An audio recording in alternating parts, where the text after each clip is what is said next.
Cantonment నియోజకవర్గం సికింద్రాబాద్ పరిధిలోని 42 మంది లబ్ధిదారులకు కళ్యాణలక్ష్మి షాదీ ముబారక్ చెక్కులను పికెట్లోని తన క్యాంప్ కార్యాలయంలో ఎమ్మెల్యే శ్రీ గణేష్ పంపిణీ చేశారు. ఈ సందర్భంగా వారు మాట్లాడుతూ ఆడపిల్లల పెళ్లిళ్లు చేసే తల్లిదండ్రులకు ఖర్చులు భారం కాకుండా ప్రభుత్వం తరపున అందించే సాయమే ఈ కళ్యాణలక్ష్మి షాదీ ముబారక్ పథకమని, గత ప్రభుత్వ కాలంలో ఈ చెక్కులు చాలా ఆలస్యంగా వచ్చేవని, కానీ కాంగ్రెస్ ప్రభుత్వం అత్యంత వేగంగా చెక్కులను పంపిణీ చేస్తుందని తెలిపారు. ఈ కార్యక్రమంలో సికింద్రాబాద్ ఎంఆర్ఓ పాండునాయక్, లబ్ధిదారులు తదితరులు పాల్గొన్నారు.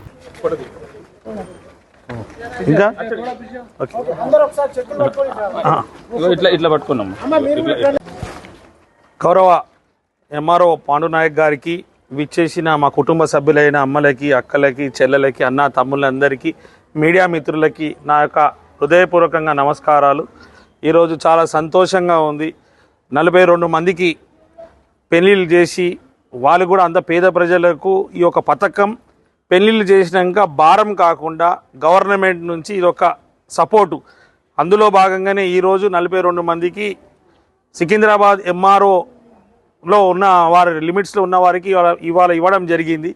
ముఖ్యంగా నేను కంటోన్మెంట్ ప్రజలకు తెలిపాలనుకున్నది ఏంటంటే, బీఆర్ఎస్ వాళ్ళు, బీజేపీ వాళ్ళు ఏ మంచి పని చేసినా మన గౌరవ ముఖ్యమంత్రి రేవంత్ రెడ్డి గారు, కాంగ్రెస్ ప్రభుత్వం చేస్తే ప్రతి దాంట్లో ఏదో ఒక తప్పులు, ప్రతి దాంట్లో ఒక నిందలు వేయడం అలవాటైపోయింది.